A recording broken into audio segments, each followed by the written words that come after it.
Hey there, Mitch Ross, MitchRossMusic.com.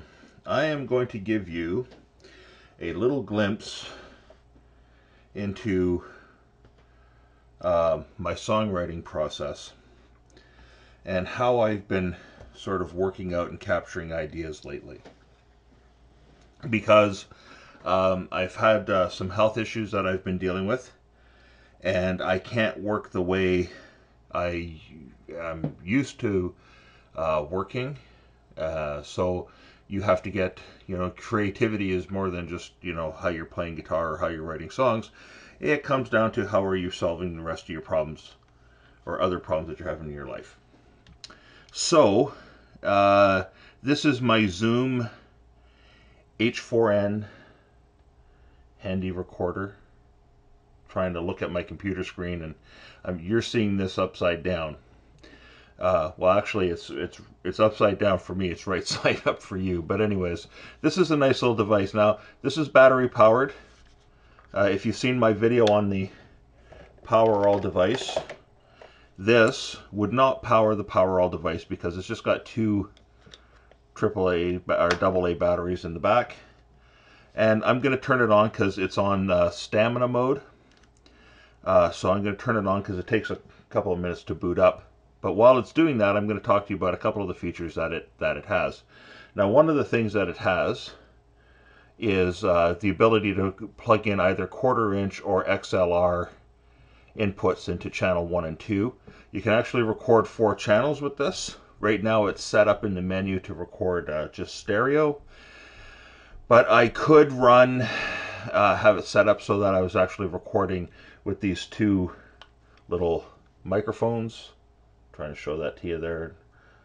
Hopefully it's not too out of focus, but anyways, I could use the two microphones and record using the two inputs at the same time, or I have this external mic input here, which is something I, believe it or not, just noticed recently, because you're always looking at this side, you're not looking at that side. But I have an old little mini mixer that I would technically be able to plug into here, and the stereo outs of the little Behringer mixer, and run a few extra microphones or instruments or whatever into here.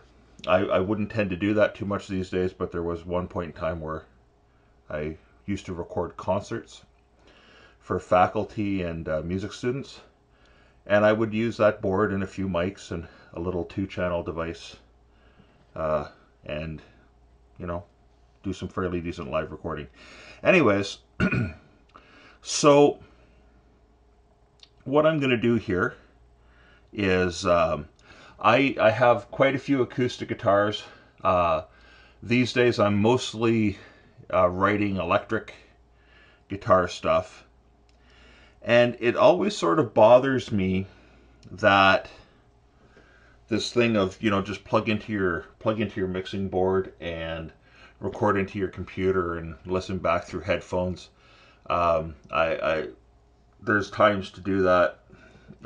When I'm trying to create something, when I'm trying to develop something new, I find that's not a great time to put things on that distract you. You're trying to get into your zone. So what I've started doing is I started using primarily these 3 pedals, my Bad Monkey, Digitech, the Boss Super Octave OC3, and set to the polyphony, polyphony, and this digital reverb RV5 that I'm currently trying out. I like the plate reverb. I like all the verb sounds on here, actually, except for the spring reverb, but I'm going to do a separate little review on this and show you guys why I don't like the spring reverb sound on that. I'm plugged into my Hotone, little Hotone Mojo Diamond amp, and the little cabinet that you get with that. And I'm powering it using my Powerall, newly acquired Powerall cord. And the guitar of choice for today is my Vantage, my beautiful, beautiful Vantage VS 695. I bought this for $100 at a Hawk Shop, or sorry, a new to me store. And they were laughing at me when I went out the door with it. I paid $100 for it. It's actually one of the best, most responsive guitars I've ever owned. We spent my darling wife, who is very, very supportive of me with all of these things. Um, she really helped me clean it up because it was kind of green and gunky because it had been sitting in some in a bad case. And anyways, it didn't look great, and it sure didn't smell great. And we spent hours cleaning that thing up, and you know, it's been worth it. It's been a great guitar, and I don't even care what they're worth on Reverb or eBay or anything like that, because that guitar is never going to get sold. So anyways, back to the songwriting process, because that's really why you're here, because that's what the big title tells you. So I can't always set up the amps and guitars and mics and run into my my mixing console into my DAW, my digital audio workstation, which is just a fancy word for people who don't know this, just a fancy word for the software you use to record your music with. I can't always do that because of, you know, back pain and so, you know, a few other things that we're working out. And it got frustrating because you're trying to write stuff. I mean, at the very least, I can work at writing, right?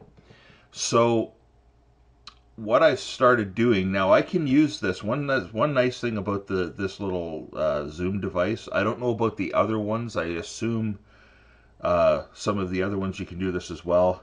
There is a USB out, and I can plug into here and into the USB out and use that to record straight into my DAW as well.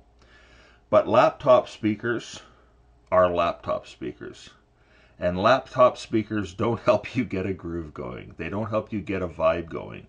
I've been playing since 1975. I started experimenting with recording and things of that nature around 1981, 82, with reel-to-reels and tape decks and dumping tracks back and forth, and then into studios in the late 80s and early 90s and stuff like that. So I'm kind of an old school guy living in a modern world, which I find actually, I find there's some advantages to that. But one of the disadvantages to running straight in like this and putting on some headphones or listening through your laptop speakers, like I said, is you can't get a good vibe going. I get a good vibe going through an amp.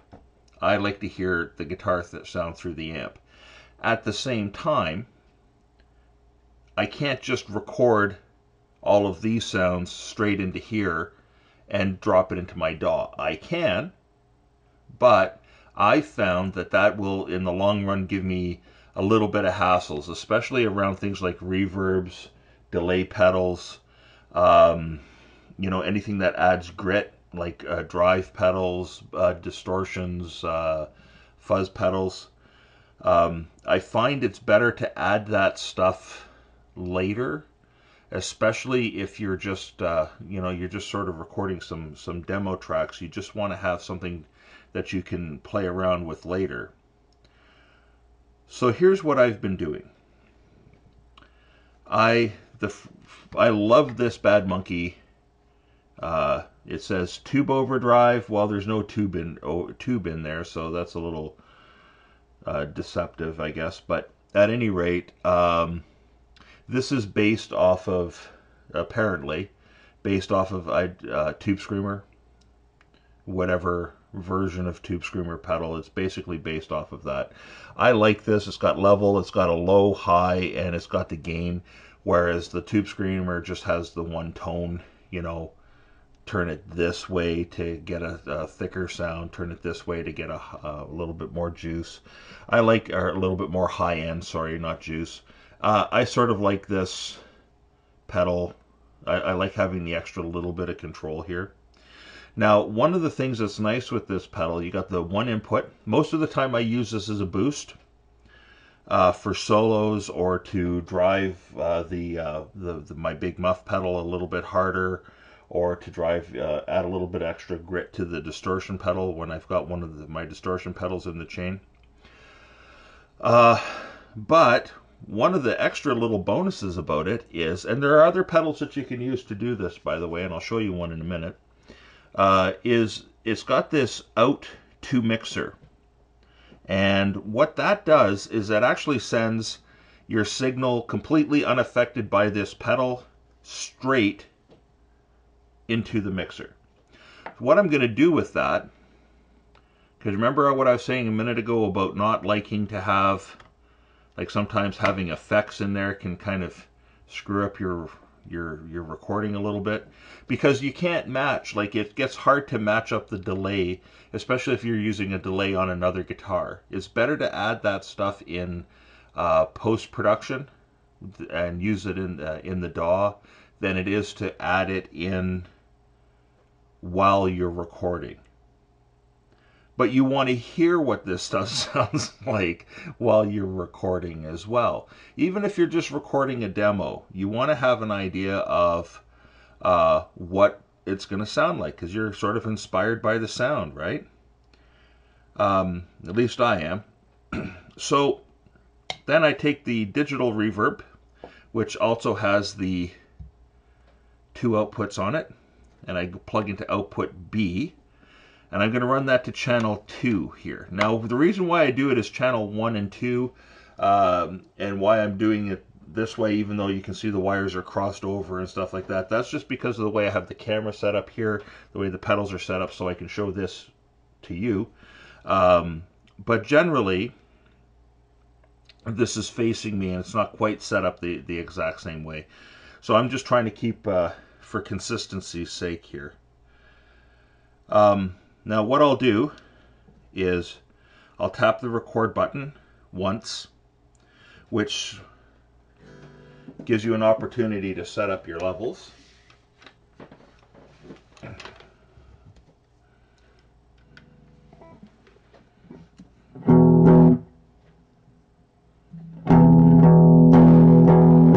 And you can see right now I've been recording with my Strat lately, so I'm just going to go to the record level, because I don't know if you saw that, but the meter's flooded right out, maxed right out, and I kind of want a sound that's, I don't want to be hitting the high end, because then that's gives me no room to work with things.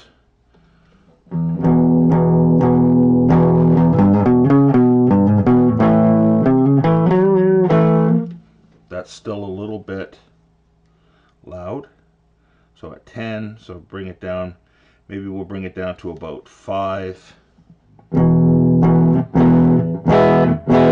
And see, and I'm still clipping here, so now I got to go down less than 5, down to 0.9,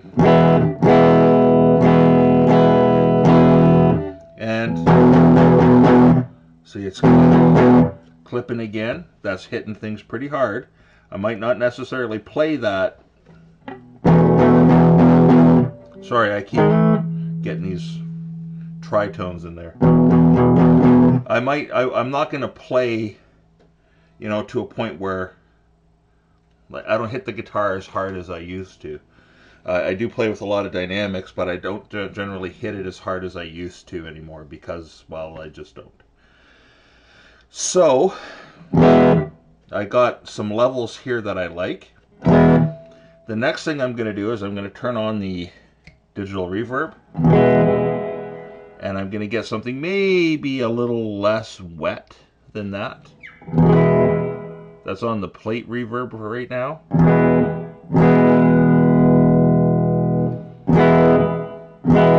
Now what's going to happen here is I've got a completely clean signal that's going to go into the left side, and the channel with the on the right side will have the reverb effect. Now, why am I recording it with the effect if I said that that's not how I'm going to want to use it in the track? Well, that's a very good question to ask.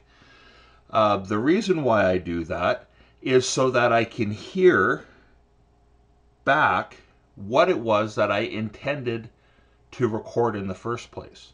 So I have an idea of what the delay setting should have been. So I have an idea of what kind of reverb and how wet that reverb was. Any other effects that I have in there. I have an idea of what those effects were. And I can take this and duplicate tracks, move the left, pan to the left, and just have the isolated, clean, straightforward guitar track. And then on the right side, I can have the one with all the effects, so that I get to match things up. Does that make sense? Hopefully that makes sense. Now,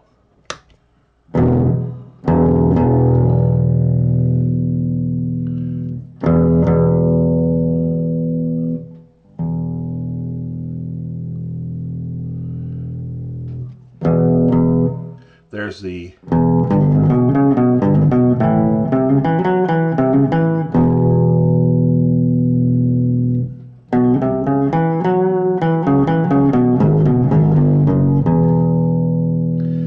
tone amp doesn't like the octave pedal too much, but I haven't used it a lot through that amp, and that speaker's not terribly well broken in at the moment anyways. But anyways, this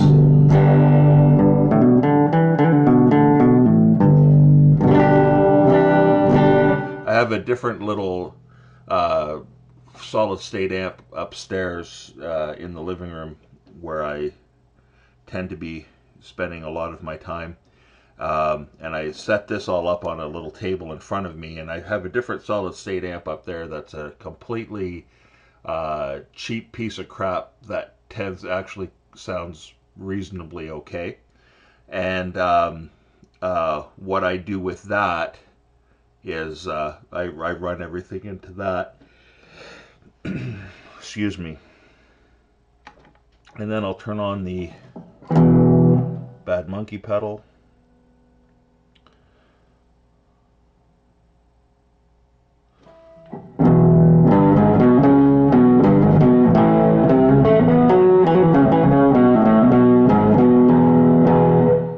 So lately I've been writing a lot of things that are like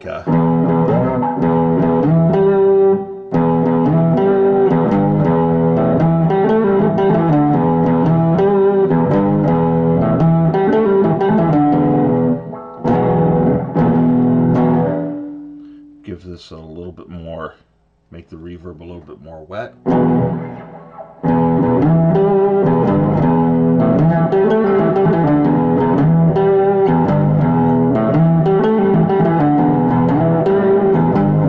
So a lot more sort of riff orientated stuff. So here I get an idea of a bass line as I'm playing. You know, I have a tendency to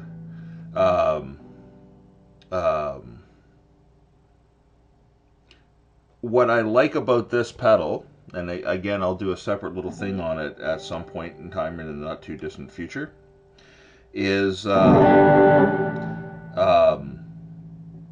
the polyphony or poly mode, I can whatever the lowest note it hears is, so in the G chord it'd be the low G, it will just grab that note and not try grab and lower by an octave all the rest of the notes, which can kind of suck. So if I'm doing,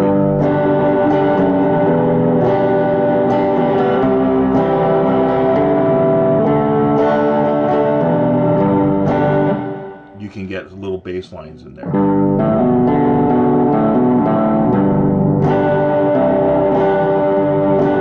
Or pseudo bass lines. I mean, it's, you know, I play bass as well. It's not really a full bass line, but it's actually, you know, close enough that you can get away with a few things. But anyways, this is how I will set up. This is how I will record. And sometimes my recording is just jamming until I find something that I like, and other times it's um, you know, turning it off in disgust because I didn't get anything that I liked.